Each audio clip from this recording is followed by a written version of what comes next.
Hello friends, स्वागत है आपका अपने यूट्यूब चैनल में। जैसा कि आप लोग जानते हैं, अभी एसएससी जीडी एमटीएस और सीजीएल मेंस का भी एग्ज़ाम है।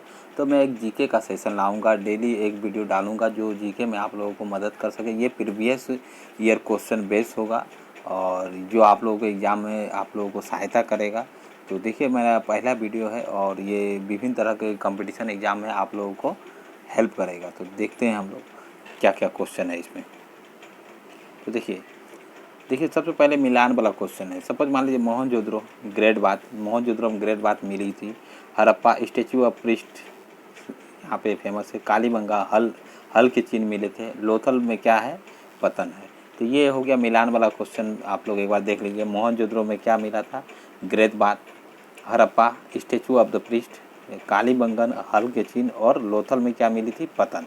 तो ये एक बार देखिए, आप लोग एग्ज़ाम में जाने से पहले ये वीडियो को आप लोग देख लीजिएगा, क्योंकि देखिए याद करते करते और उतना थोड़ा याद दिमाग भी थोड़ा हैंग हो जाता है। और आप लोग सोते समय या कभी भी आप एक बार ये वीडियो को देख लीजिएगा, जिससे आपका रिवाइज हो जाए। तो देखिए, मोहनजोदड़ो में सबसे बड़ी इमारत क्या मिली थी? Great granary. मोहनजोदड़ो में सबसे बड़ी इमारत क्या मिली थी? ग्रेट ग्रेनरी मिली थी। उसके बाद आगे देखते हैं, सिंधु सभ्यता के लोग किसकी पूजा करते थे? तो सिंधु सभ्यता के लोग पशुपति की पूजा करते थे। उसके बाद है, पूरा लेखा शास्त्र किसका अध्ययन है? शिलालेख का अध्ययन है। पुरालेख शास्त्र में किसका अध्ययन होता है? शिलालेख का अध्ययन होता है। ऐतिहासिक लेखों के संरक्षण विज्ञान में किस शाखा के अंतर्गत आता है? तो ये आता है आपका म्यूजियोलॉजी। म्यूजियोलॉजी के अंतर्गत लेखों का संरक्षण विज्ञान की शाखा के अंतर्गत आता है। आप देखते हैं क्वेश्चन जो 2006 से लेकर 15 तक, ये 9 साल या 10 साल के अंदर में जो क्वेश्चन पूछे गए थे उसका डिस्कशन हम लोग कर लेते हैं। तो देखिए, ये एकदम मोस्ट इम्पोर्टेंट क्वेश्चन है। ये हर एग्ज़ाम में कोई ना कोई, सभी एग्ज़ाम में ये क्वेश्चन आता ही है। और जब से कंपटीशन का एग्ज़ाम शुरू हुआ है तो समझिए ये क्वेश्चन तो आया ही होगा। सिंधु घाटी की सभ्यता की गलियाँ कैसी थी? चौड़ी और सीधी थी। और इसका विश्लेषण देखिए यहाँ दिया हुआ है। सिंधु सभ्यता के शहरों का गलियाँ चौड़ी और सीधी थी। यहाँ के लेख सड़कें पूर्व से पश्चिम, मतलब पूरब से पश्चिम पकड़ लीजिए, पूरब से पश्चिम और उत्तर से दक्षिण की ओर, इस टाइप से आपका वहाँ का रास्ता था। एकदम सीधा सीधी रास्ता था, थोड़ा बहुत भी इधर उधर टेढ़ा टूढ़ा नहीं, एक दूसरे को समकोण पे विभाजित करती थी, यही बताया गया है। उसके बाद देखिए, हड़प्पा और मोहनजोदड़ो की खंडर निम्नलिखित में किस नदी के तट पर है? तो हड़प्पा और मोहनजोदड़ो के देख लेते हैं। हड़प्पा रावी नदी के किनारे है और मोहनजोदड़ो सिंधु नदी के किनारे। याद रखिएगा आप लोग, हड़प्पा रावी नदी के किनारे है और मोहनजोदड़ो सिंधु नदी के किनारे है। ठीक है। उसके बाद आगे देखते हैं, सिंधु सभ्यता को लोग सभ्यता की लिपि कैसी थी? तो ये अज्ञात लिपि थी। क्या थी? सिंधु सभ्यता की लिपि कौन सी थी? अज्ञात लिपि थी। सिंधु सभ्यता लगभग 64 मूल चिन्हों और 250 से लेकर 400 के अक्षर जो सेलखड़ी के आयतकार मुहरों, तांबे, बूटीकारों आदि से मिलते हैं। लिपि चित्रात्मक थी और लिपि अभी तक पढ़ी नहीं जा सकती। मतलब अज्ञात की मतलब अभी तक पढ़ी नहीं जा सकती। तो ये थोड़ा विश्लेषण देख लीजिएगा क्या था। एक बार फिर से रिवीजन में कर देता हूँ। लगभग 64 मूल चिन्ह थे, 250 से लेकर 400 तक के अक्षर थे और जो सेलखड़ी के आयताकार मोहरों और तांबे गुटकरों आदि से मिलते हैं। यहाँ की लिपि चित्रात्मक थी और यह लिपि अभी तक पढ़ी नहीं जा सकी है। उसके बाद देखते हैं, मोहनजोदड़ो का सबसे बड़ा भवन क्या क्या था? मोहनजोदड़ो की सबसे बड़ी भवन का नाम धन्यगार। ठीक है। ये क्या था? मोहनजोदड़ो का धन्यगार 45.71 मीटर लंबा था। मतलब इसकी लंबाई कितनी थी? 45.71 मीटर लंबा, और इसकी चौड़ाई थी 15.23। मतलब 45 और 15 याद रखिएगा आप। ठीक है, 45 मीटर लंबा और 15 मीटर चौड़ा, ये याद रखिएगा। मोहनजोदड़ो के विशाल स्नानागार की उत्तर से दक्षिण की लंबाई। और देखिए, एक आप लोग बोल सकते हैं स्नानागार का मतलब एक स्विमिंग पूल टाइप का था, जिसकी लंबाई 11.88 मीटर पूरब से पश्चिम, वही पूरब से पश्चिम। उसके बाद आपका देखिए चौड़ाई है का 7, मतलब यहाँ पे 11 और 7 याद रखिएगा। ठीक है। उसके बाद आगे देखते हैं, विशाल स्नानागार कहाँ पे मिले? मोहनजोदड़ो में मिली है। विशाल स्नानागार कहाँ पे मिली है? मोहनजोदड़ो में मिली है। और इसकी लंबाई कितनी थी? 11.88 और चौड़ाई कितनी थी? 7 मीटर। उसके बाद देखिए, एक धन्यगार मिला है जो सबसे बड़ा था, एक स्विमिंग पूल टाइप का, जिसकी लंबाई थी आपका 45.71 मीटर और चौड़ाई था आपका 15.23 मीटर। और आगे देखते हैं, सिंधु घाटी के लोग महत्वपूर्ण रचना में किसकी मूर्ति थी? तो देखिए ये लोग एक मूर्ति की पूजा करते थे, जो है नृत्य करती हुई बालिका। सपोज हम लोग देखते हैं ना एक मूर्ति, बहुत सारे पिक्चर में भी आप लोग देखे होंगे, एक बहुत सारा पुराना कहीं मिल जाता है कोई भी और उसको रखता है, पिक्चर उक्चर में तो दिखाते ही रहता है, तो आप लोग देखे ही होंगे। सिंधु सभ्यता लोग क्या है, महत्वपूर्ण रचना क्या थे, नृत्य करती हुई बालिका की मूर्ति जो कांसे की निर्मित थी। यह मूर्ति मोहनजोदड़ो से प्राप्त, याद रखिएगा मोहनजोदड़ो से प्राप्त हुई थी।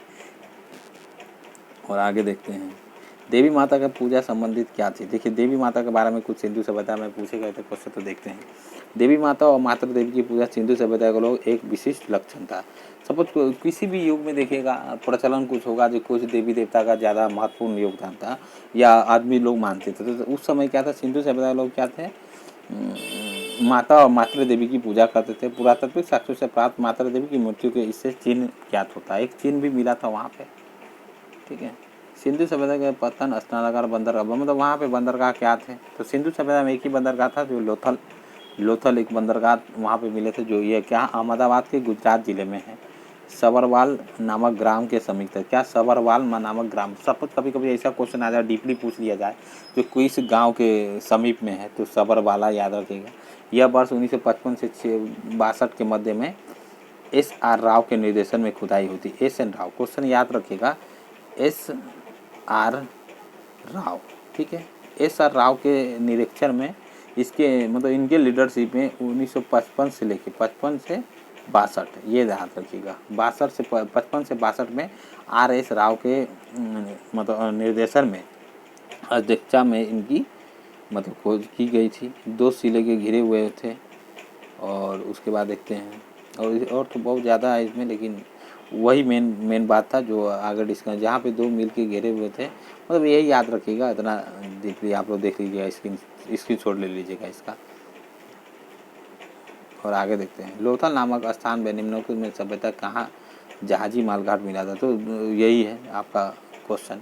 लोथल नामक स्थान पे सिंधु घाटी में जहाज रानी मालघाट, आप मतलब थोड़ा घुमा दिया गया है। जहाज रानी मालघाट का मतलब क्या, बंदरगाह में जहाज रानी मालघाट होता है।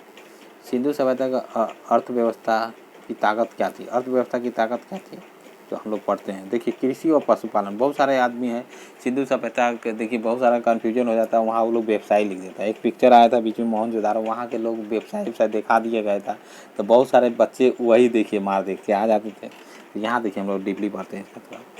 सिंधु सभ्यता के लोग की आर्थिक आधार क्या, कृषि और पशुपालन था। सिंधु सभ्यता के लोग ही सर्वप्रथम कपास को उगाया था और इसके अलावा ये गेहूँ, जौ, चावल आदि महत्वपूर्ण योगदान थे। ये गाय और भैंस, बैल, हाथी, ऊँट, भेड़, बकरी, सुअर, कुत्ता आदि पशु पालते थे।